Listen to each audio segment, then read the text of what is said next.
These videos will prove everything, my mother-in-law Margaret announced triumphantly, waving a USB drive in the air like a victory flag. I've been gathering evidence for months. She's not the perfect wife everyone thinks she is.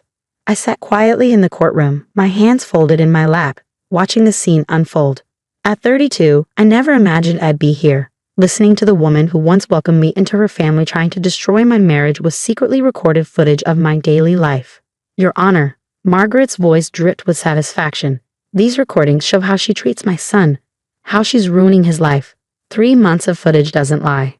My name is Olivia Parker, and for the past 8 years, I've been married to James, Margaret's only son. The first few years were wonderful. James and I built a life together, both working in healthcare, me as a pediatric nurse and him as a hospital administrator. But everything changed when Margaret's husband passed away 2 years ago. She moved in with us temporarily, claiming she couldn't bear to be alone. That's when the surveillance began, though I didn't know it at the time. Mrs. Parker, the judge addressed Margaret, his expression neutral. You're saying you installed cameras in your son's house without the knowledge or consent of either resident? It's my house too, Margaret protested. I live there. I had every right to protect my son from her manipulation. I felt James shift uncomfortably beside me. He hadn't spoken to me since Margaret revealed the existence of these recordings last week. His silence hurt more than her accusations. As our lawyer, Sarah Bennett, stood up, I remember the day everything came to light. I'd been working a double shift at the children's ward, covering for a colleague whose daughter was sick. When I got home, exhausted after 16 hours of caring for sick children, Margaret was holding a family meeting in her living room. James's siblings were there, along with their spouses, all wearing expressions of concern and disappointment. Margaret stood in the center, her laptop open, ready to showcase her evidence. Watch this, she had said, playing a clip of me coming home late one night. See how she sneaks in. Who knows where she's been? I tried to explain about my hospital shifts, but Margaret talked over me. And look at this one, she's always on her phone, ignoring my poor James, probably talking to other men. The other men were my patients' parents checking on their children's conditions. But Margaret didn't care about explanations. Now, in the courtroom, Sarah approached the bench. Your Honor, before we proceed with viewing these illegally obtained recordings, I'd like to submit Mrs. Olivia Parker's work schedules and patient care logs for the past 3 months. Margaret scoffed. Those can be faked. The videos don't lie. The judge nodded to the court technician. Let's view the footage. My stomach tightened as the first video played on the courtroom screen. It showed me in our kitchen at 5 a.m., quietly preparing breakfast and lunch for James before heading to my shift. Margaret had conveniently edited out the part where I left a loving note for him every morning. See, Margaret interrupted. She's leaving before he wakes up. What kind of wife does that? The judge held up his hand. Mrs. Parker, please refrain from commentary. Let's continue. More clips played, me coming home late, taking phone calls in the garden, having whispered conversations in our home office. Each moment taken out of context, each action twisted to fit Margaret's narrative. Then something unexpected happened. In one of the clips, the camera caught Margaret herself, entering my home office late at night. She was going through my desk drawers, searching for something. The courtroom fell silent. Margaret's face paled. Your Honor, Sarah spoke up, it seems these recordings capture more than just my client's activities. The next clip showed Margaret in our bedroom, rummaging through my personal belongings. Then another of her reading my private journal on the back porch. And another of her going through my phone while I was in the shower. I was just protecting my son, Margaret stammered. She's not who she pretends to be. James finally spoke, his voice barely a whisper. Mom, what were you doing in our bedroom? More footage played, showing Margaret having hushed phone conversations of her own. Yes, I'm telling you, she's got to go. James needs someone more traditional, someone who'll stay home. I've got a perfect girl in mind. Yes, Jessica would be much better for him. Jessica, my replacement, already picked out by my mother-in-law. The judge paused the playback. Mrs. Parker, these recordings appear to show a pattern of invasion of privacy and premeditated interference in your son's marriage. Are you aware that in this state, recording someone without their consent in private spaces is illegal? Margaret's composure cracked. But I had to. She's destroying our family with her career and her independence. In my day, wives knew their place. I felt tears welling up but refused to let them fall. For months, I'd endured Margaret's subtle sabotage, her snide comments about my work, her attempts to create distance between James and me. The recordings were just the latest weapon in her arsenal. Your Honor, Sarah said, we have more evidence to present, including text messages between Mrs. Margaret Parker and this Jessica person, discussing plans to end my client's marriage. As Sarah spoke, I noticed James staring at the frozen image on the screen, his mother in our bedroom, holding my journal with a look of pure satisfaction on her face. The truth was finally unraveling, one frame at a time. The judge called for a brief recess, and as the courtroom emptied, I remained seated, my eyes fixed on my hands. 8 years of marriage, countless night shifts saving children's lives, endless attempts to please a mother-in-law who had already decided to replace me. All of it captured on camera, but not in the way Margaret had intended. Sometimes the evidence you gather tells a different story than the one you thought you were telling. After the recess, Margaret's demeanor had completely changed. Gone was the triumphant smile, replaced by a defensive scowl as more videos played. Each clip she'd meant to use against me instead revealed her calculated interference in our lives. Here's another one from March 15th, the court technician announced. The footage showed me organizing a surprise birthday dinner for James. I'd spent my day off preparing his favorite meals, transforming our dining room with decorations. Then Margaret appeared in the frame, answering James's phone while I was in the kitchen. Oh, sorry, honey. Olivia had to work late again. Margaret's voice rang clear through the speakers. She said not to wait up. I remembered that night. James never came home for the surprise dinner. When I called him, it went straight to voicemail. The food went cold, the candles melted, and I fell asleep at the table waiting for him. Your Honor, Sarah interjected. We have phone records showing my client never made such a call. Mrs. Parker fabricated this excuse to prevent her son from coming home that evening. James turned to his mother, his face a mask of disbelief. Mom, I was so angry at Olivia that night. I thought she'd forgotten my birthday. I was protecting you. Margaret insisted, her voice rising. She's never home, always putting her career first. You deserve someone who'll put family first. The next clip showed Margaret in our garden, talking on her phone. Jessica, darling, remember what we discussed. The charity gala next week. Olivia will be working nights. It's the perfect chance for you to accompany James. Yes, wear that blue dress we picked out. I felt James stiffen beside me. The charity gala, where he'd spend the evening with Jessica, a young receptionist from his hospital's administrative office. Margaret had orchestrated the whole thing, knowing I was scheduled for the pediatric night shift. More footage played. Margaret deleting messages from my phone to James. Margaret accidentally spilling coffee on cards I'd written him. Margaret telling visitors I was probably out with friends when I was actually working saving children's lives. Mrs. Parker, the judge's voice was stern. These recordings document a deliberate pattern of interference and manipulation. Did you consider the impact of your actions on your son's marriage? I did it for James. Margaret's composure finally cracked. She's never been good enough for him. Always working, taking calls at all hours. What kind of wife does that? A pediatric nurse, Mom, James spoke up, his voice stronger now. She takes calls because children's lives depend on her. How many times has she rushed to the hospital at midnight to save a patient? The court fell silent as another clip began playing. This one showed me in our living room at 3 a.m., still in my scrubs, quietly crying while looking at our wedding photo. It was the night I lost my first patient, a 6-year-old girl named Sophie. Margaret's camera caught my vulnerability, but also her reaction, standing in the doorway, smirking, making no move to comfort me. Your Honor, Sarah stood. I'd like to submit Olivia's hospital records from that night. A young patient passed away despite my client's best efforts to save her.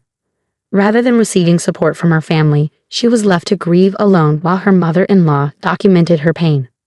I felt James's hand reach for mine under the table, the first contact we'd had in weeks. His fingers trembled as they intertwined with mine.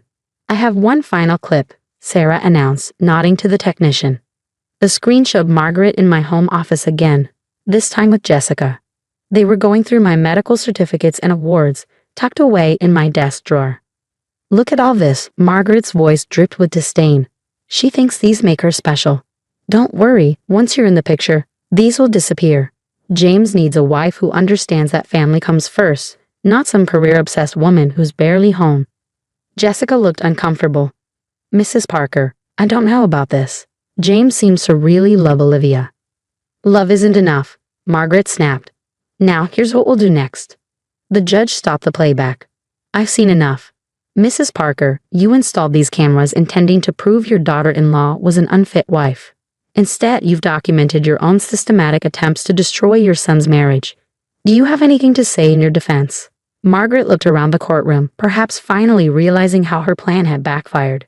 Her face crumpled, but not with remorse, with anger. She took my son away from me, Margaret burst out. Ever since they married, he's changed. He supports her career, he's proud of her work. That's not how I raised him.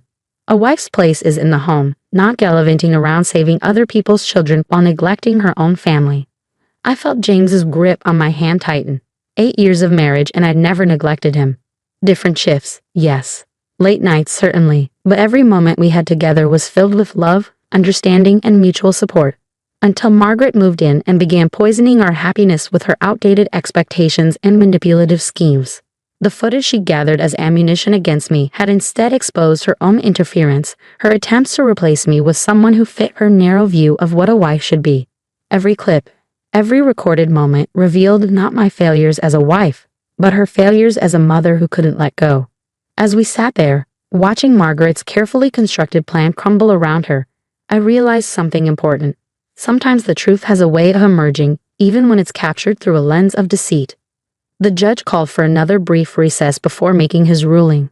As the courtroom began to empty, I felt James lean closer. Olivia, he whispered, his voice thick with emotion, I am so sorry. I had no idea. I squeezed his hand, 8 years of love giving me the strength to face whatever came next.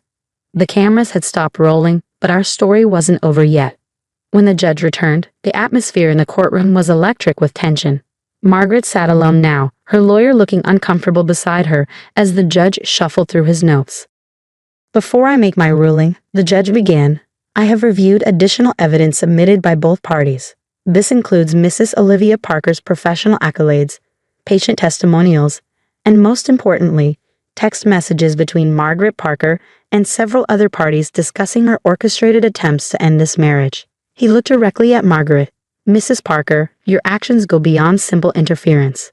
You've committed several criminal offenses, including illegal surveillance, invasion of privacy, and intentional infliction of emotional distress. Margaret started to protest, but the judge held up his hand. I'm issuing an immediate restraining order. You are to vacate your son's home within 24 hours and maintain a distance of at least 500 feet from both James and Olivia Parker. Furthermore, you will be required to attend counseling sessions to address your controlling behavior. James stood up. Your Honor, if I may speak. The judge nodded. Mom, James turned to Margaret, his voice firm but sad. I've watched these videos in silence, seeing how you systematically tried to destroy my marriage. You interfered with our communications, manipulated situations, and tried to replace my wife with someone who fit your outdated ideals. He took my hand, pulling me to stand beside him. But what you fail to understand is that I love Olivia precisely because of who she is. Her dedication to saving children's lives, her strength, her independence, these aren't flaws to be corrected. They're the qualities that made me fall in love with her. Margaret's face crumpled. But James, I only wanted what was best for you. No, Mom, you wanted what was best for you, and it stops today. As we left the courtroom, I felt lighter somehow.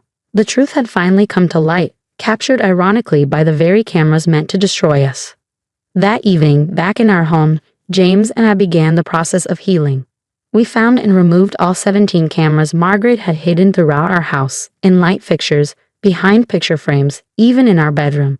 I can't believe she went this far, James said, holding the last camera we'd found in his hands.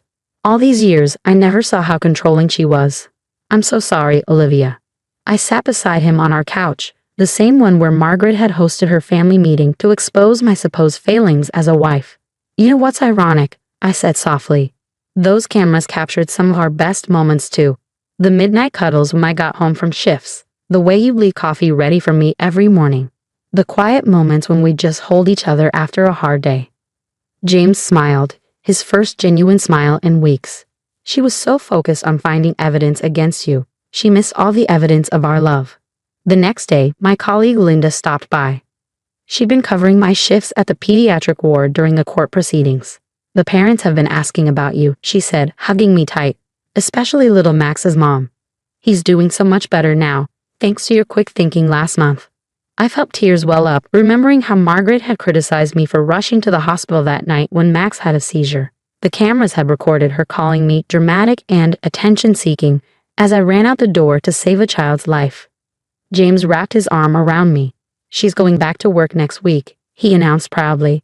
Where she belongs, saving lives and making a difference. 3 months later, we received an unexpected package. Inside was a letter from Jessica, along with a USB drive. I wanted you to have this, she wrote. Your mother-in-law didn't just record at your house. She recorded our conversations too, planning how to break up your marriage. I'm truly sorry for my part in it. The footage is yours to do with as you wish. We never watched those recordings. Instead, James and I made our own videos of date nights, quiet moments, and celebrations of each life saved at the hospital. We created new memories, untainted by hidden cameras and secret agendas. Margaret respected the restraining order, though we heard through family that she was struggling to accept her role in what happened. The counseling sessions were helping, Pace said, forcing her to confront her controlling behavior and outdated views. 1 year later, as I sat in our garden after a long shift, James joined me with 2 cups of coffee. You know what today is? He asked. I smiled. The anniversary of the court case. No, he corrected, pulling me close. It's the anniversary of the day we took our life back. He was right. The cameras that were meant to prove I was a bad wife had instead strengthened our marriage, showing us the importance of trust, understanding, and standing together against those who would tear us apart. As we sat there, watching the sunset, I realized that sometimes the best evidence of love isn't what's captured on camera. It's in the quiet moments, the supporting hands, and the hearts that choose each other every single day. The cameras were gone, but our story continued, stronger than ever. Sometimes the best revenge isn't getting even. It's living well, loving deeply, and knowing that no amount of surveillance can capture the true essence of a marriage built on trust, respect, and unconditional love.